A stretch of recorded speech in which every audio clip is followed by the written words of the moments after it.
Tropical cyclone हमारे ग्रह पर सबसे शक्तिशाली और विस्मयकारी मौसम की घटनाओं में से एक हैं। ये विशाल घूमते हुए तूफान हैं जो हमारे उष्णकटिबंधीय समुद्रों के गर्म पानी के ऊपर पैदा होते हैं। वे समुद्र से बहुत अधिक ऊर्जा इकट्ठा करते हैं, इसे भयंकर हवाओं और मूसलाधार बारिश में बदल देते हैं। हम उन्हें विशाल मौसम प्रणालियों के रूप में देखते हैं जो अंतरिक्ष से भी दिखाई देती हैं, पृथ्वी के गतिशील वातावरण के काम करने का एक स्पष्ट संकेत। ये तूफान एक प्राकृतिक घटना है, हमारी दुनिया की जलवायु प्रणाली में ऊर्जा हस्तांतरण का एक नाटकीय प्रदर्शन। जब वे बसे हुए भूमि के पास पहुंचते हैं तो वे हमें उस विशाल बल की याद दिलाते हैं जिसे प्रकृति मुक्त कर सकती है। हमारे सम्मान और हमारी सावधानी दोनों की मांग करती है। ये दुर्जय तूफान दुनिया भर के उष्णकटिबंधीय और उपोष्णकटिबंधीय क्षेत्रों में पाई जाने वाली विशिष्ट परिस्थितियों में पनपते हैं। मुख्य घटक बहुत गर्म समुद्र के पानी की उपस्थिति है जो इन वायुमंडलीय इंजनों के लिए ईंधन का काम करता है।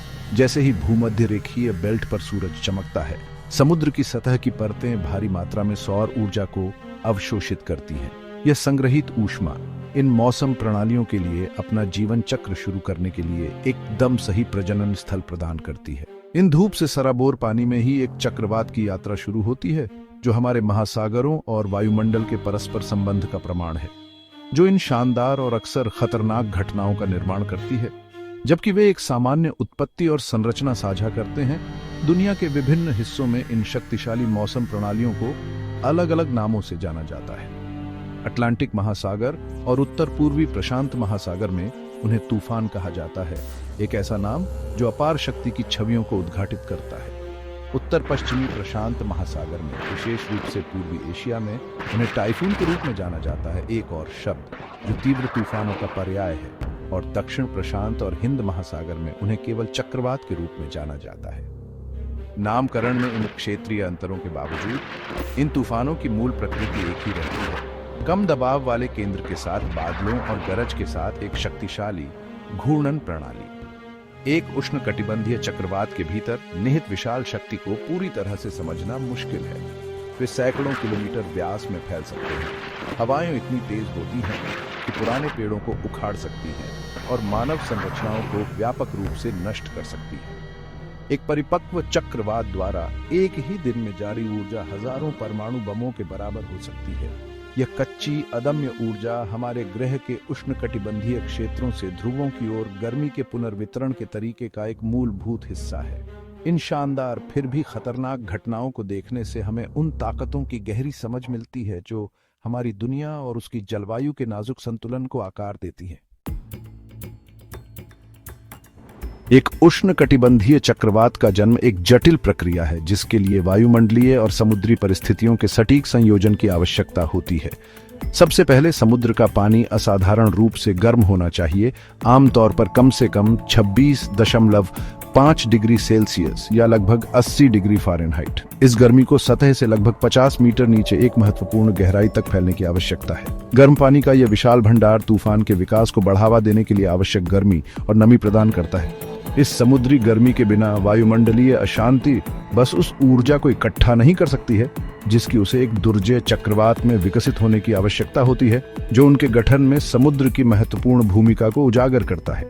गर्म पानी के अलावा एक उष्णकटिबंधीय चक्रवात के बनने और मजबूत होने के लिए कई अन्य वायुमंडलीय तत्व आवश्यक हैं। गरज के एक समूह जैसी पहले से मौजूद मौसम की गड़बड़ी होनी चाहिए जो विकास के लिए प्रारंभिक बीज प्रदान करती है। इस क्षेत्र में हवा बहुत नम होनी चाहिए जिससे गहरे संवहनी बादलों का निर्माण हो सके। इसके अलावा वायुमंडल में अलग अलग ऊंचाई पर हवाओं की गति या दिशा में बहुत अधिक परिवर्तन नहीं होना चाहिए, एक ऐसी स्थिति जिसे कम हवा कतरनी के रूप में जाना जाता है। यह तूफान को फटे बिना अपनी ऊर्ध्वाधर संरचना विकसित करने की अनुमति देता है। तूफान को घूमने में मदद करने के लिए पृथ्वी के घूमने के प्रभाव कोरियोलिस बल की भी आवश्यकता होती है। एक बार बनने के बाद एक परिपक्व उष्णकटिबंधीय चक्रवात में एक अलग और आकर्षक संरचना होती है। इसके बिल्कुल केंद्र में आंख होती है, हल्की हवाओं और अक्सर साफ आसमान के साथ सापेक्ष शांत का क्षेत्र। यह शांत कोर दसियों किलोमीटर चौड़ा हो सकता है। आंख के चारों ओर आंख की दीवार होती है जो विशाल गरज के साथ एक दुर्जय वलय होती है जहां सबसे तेज हवाएं और सबसे भारी वर्षा होती है। यह तूफान का सबसे खतरनाक हिस्सा है। नेत्र भित्ति से बाहर की ओर फैले हुए सर्पिल वर्षा बैंड हैं, जो बादलों और गरज के घुमावदार बैंड हैं जो भारी बारिश और तेज हवाएं भी लाते हैं। कभी कभी तूफान के केंद्र से सैकड़ों किलोमीटर तक फैलते हैं। एक उष्णकटिबंधीय चक्रवात को शक्ति प्रदान करने वाली अपार ऊर्जा उष्णकटिबंधीय महासागर के ऊपर गर्म नम हवा से आती है। जैसे ही गर्म आर्द्र हवा समुद्र की सतह से ऊपर उठती है, यह ठंडी हो जाती है और उसके भीतर जल वाष्प संघनित होकर बादल और बारिश बनाता है। संघनन की यह प्रक्रिया गुप्त ऊष्मा के रूप में भारी मात्रा में ऊष्मा वायुमंडल में छोड़ती है। यह छोड़ी गई ऊष्मा आसपास की हवा को गर्म करती है, जिससे यह और ऊपर उठती है, जो बदले में नीचे समुद्र की सतह से अधिक नम हवा खींचती है। यह निरंतर चक्र एक विशाल ताप इंजन की तरह काम करता है, तूफान को बढ़ावा देता है और इसकी हवाओं को तेज करता है। वैज्ञानिक इन तूफानों को सैफिर सिम्पसन हरिकेन विंड स्केल जैसे पैमानों का उपयोग करके वर्गीकृत करते हैं, जो उन्हें उनकी निरंतर हवा की गति के आधार पर 1 से 5 तक वर्गीकृत करता है। एक उष्णकटिबंधीय चक्रवात के प्रभाव बहुआयामी होते हैं और पूरी तरह से विनाशकारी हो सकते हैं। सबसे तात्कालिक खतरों में से एक अविश्वसनीय रूप से तेज हवाओं से आता है। तेज तूफानों में ये हवाएं आसानी से 150 किलोमीटर प्रति घंटे से अधिक की गति तक पहुंच सकती है और सबसे तीव्र चक्रवातों में वे 250 किलोमीटर प्रति घंटे से अधिक हो सकती हैं। इतनी तेज हवाएं इमारतों की छतें उड़ा सकती हैं, खिड़कियां तोड़ सकती हैं और बिजली की लाइनें और संचार टावर गिरा सकती हैं, जिससे व्यापक ब्लैकआउट हो सकता है। बड़े पेड़ उखड़ सकते हैं और हवा में उड़ने वाला मलबा खतरनाक प्रक्षेप्य बन सकता है, जिससे प्रभावित क्षेत्र में जीवन और संपत्ति के लिए एक महत्वपूर्ण खतरा पैदा हो सकता है। विनाशकारी हवाओं के अलावा उष्णकटिबंधीय चक्रवात अपने साथ मूसलाधार बारिश लाते हैं। कम समय में गिरने वाले पानी की मात्रा चौंका देने वाली होती है, जिससे अक्सर व्यापक और गंभीर बाढ़ आती है। नदियां अपने किनारों को तोड़ सकती हैं, निचले इलाकों में पानी भर सकता है और पहाड़ी या पहाड़ी क्षेत्रों में संतृप्त जमीन खतरनाक भूस्खलन का रास्ता दे सकती है। तूफान के गुजरने के बाद भी ये बाढ़ कई दिनों तक बनी रह सकती है, जिससे घरों, बुनियादी ढांचे और कृषि भूमि को नुकसान होता है। बाढ़ के पानी से पीने के पानी के स्रोतों का दूषित होना प्रभावित समुदायों के लिए एक गंभीर स्वास्थ्य जोखिम भी पैदा करता है, जिससे अगर सावधानी पूर्वक प्रबंधन न किया जाए तो पानी से पैदा होने वाली बीमारियों का प्रकोप हो सकता है। भूमि पर आने वाले उष्णकटिबंधीय चक्रवात का शायद सबसे खतरनाक और जानलेवा पहलू तूफानी लहर है। ये समुद्र के स्तर में एक असामान्य वृद्धि है, जो तूफान की तेज हवाओं और कम वायुमंडलीय दबाव से तट पर धकेल दी जाती है। तूफानी लहर पानी की एक विशाल दीवार की तरह काम कर सकती है, जो अविश्वसनीय बल के साथ अंतर्देशीय बहती है, खासकर उथले अपतटीय पानी वाले तटीय क्षेत्रों में। ये समुद्र तट के विशाल हिस्सों में पानी भर सकता है, इमारतों को नष्ट कर सकता है, समुद्र तटों को नष्ट कर सकता है और कृषि भूमि को खराब कर सकता है।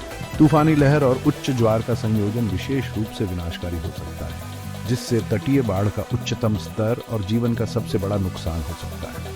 हमारे ग्रह की बदलती जलवायु इन शक्तिशाली तूफानों को चिंताजनक तरीकों से प्रभावित कर रही है। जैसे जैसे वैश्विक तापमान बढ़ता है, महासागर इस अतिरिक्त गर्मी का अधिकांश भाग अवशोषित कर रहे हैं, जिससे समुद्र की सतह का तापमान गर्म हो रहा है। ये गर्म पानी उष्णकटिबंधीय चक्रवातों के लिए अधिक ईंधन प्रदान कर सकते हैं, संभावित रूप से इनकी तीव्रता में वृद्धि और जिस दर से ये मजबूत हो सकते हैं। इसके अलावा एक गर्म वातावरण अधिक नमी धारण कर सकता है, जिसके परिणाम स्वरूप इन तूफानों से जुड़ी भारी वर्षा हो सकती है। जलवायु परिवर्तन का एक और परिणाम समुद्र के स्तर में वृद्धि तूफानी लहरों के प्रभाव को बढ़ा सकती है, जिससे तटीय समुदाय चक्रवात की घटनाओं के दौरान बाढ़ के प्रति और भी अधिक संवेदनशील हो जाते हैं।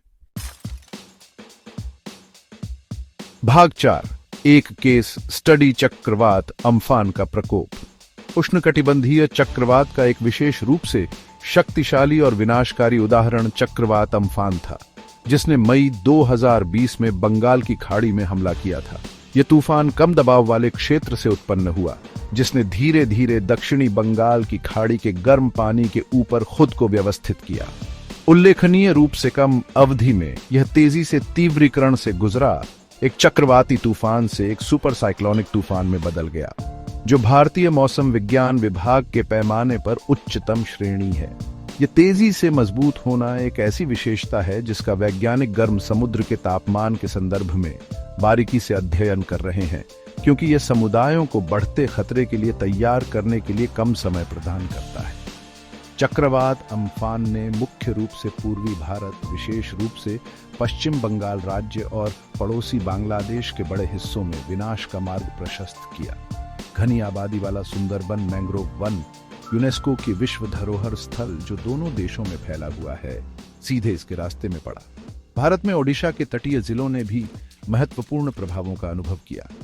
लाखों लोग इस भयंकर तूफान की चपेट में थे, जिसके कारण इस क्षेत्र के इतिहास में सबसे बड़ी शांतिकालीन निकासी में से एक हुई, क्योंकि अधिकारियों ने कमजोर निचले इलाकों से लोगों को सुरक्षित आश्रयों में ले जाने के लिए अथक प्रयास किया, जो किसी भी परिस्थिति में एक भारी तार्किक चुनौती थी।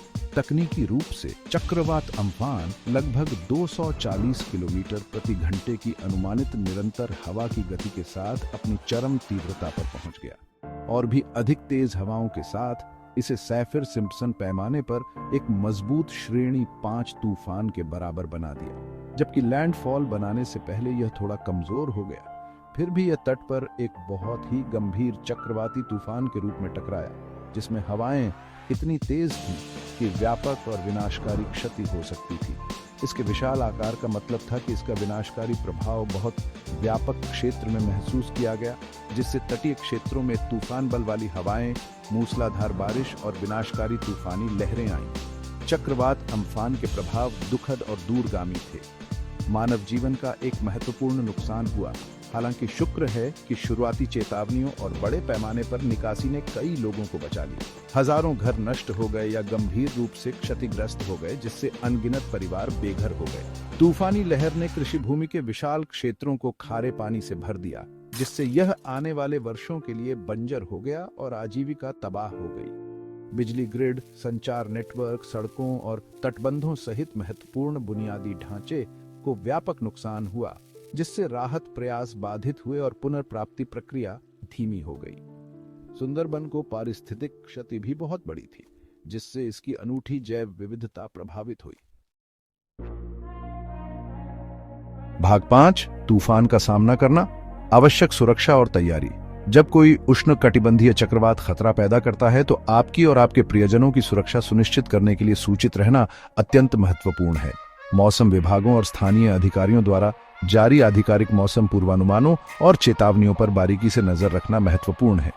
इन अपडेट को रेडियो, टेलीविजन, प्रतिष्ठित वेबसाइटों और आधिकारिक सोशल मीडिया खातों सहित विभिन्न चैनलों के माध्यम से एक्सेस किया जा सकता है। यदि आप किसी संवेदनशील क्षेत्र में रहते हैं, तो निकासी के आदेशों का तुरंत पालन करना महत्वपूर्ण है, क्योंकि स्थितियां बहुत तेजी से बिगड़ सकती हैं। अलर्ट स्तरों को समझने और उनके अर्थ से आपको अपनी सुरक्षा के लिए समय पर और उचित निर्णय लेने में मदद मिलेगी। किसी भी तूफान की चेतावनी से पहले एक आपातकालीन किट तैयार करना चक्रवात की तैयारी में एक मूलभूत कदम है। इस किट में कई दिनों तक चलने वाली आवश्यक आपूर्ति होनी चाहिए, क्योंकि सेवाएं बाधित हो सकती हैं। बोतलबंद पेयजल, बिना पकाए खाने योग्य खाद्य पदार्थ, एक व्यापक प्राथमिक चिकित्सा किट और कोई भी आवश्यक दवाएं जैसी वस्तुएं शामिल करें।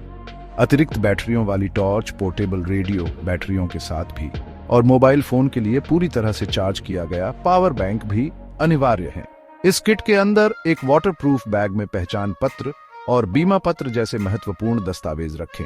अपने घर और आसपास को सुरक्षित रखने से चक्रवात के दौरान नुकसान की संभावना काफी कम हो सकती है।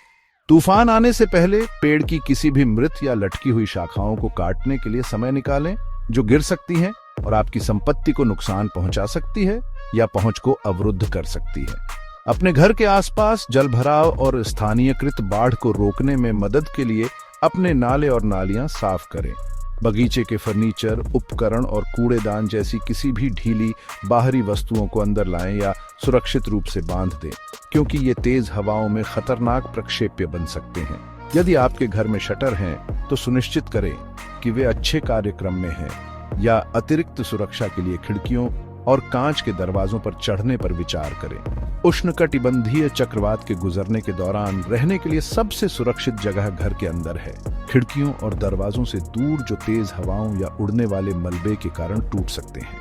यदि आपके घर में क्षति के लक्षण दिखाई देने लगते हैं या यदि आप बाढ़ या तूफानी लहर से ग्रस्त निचले इलाके में हैं, तो एक मजबूत टेबल के नीचे या सबसे निचली मंजिल पर एक आंतरिक कमरे में आश्रय लें जब तक कि बाढ़ का खतरा न हो।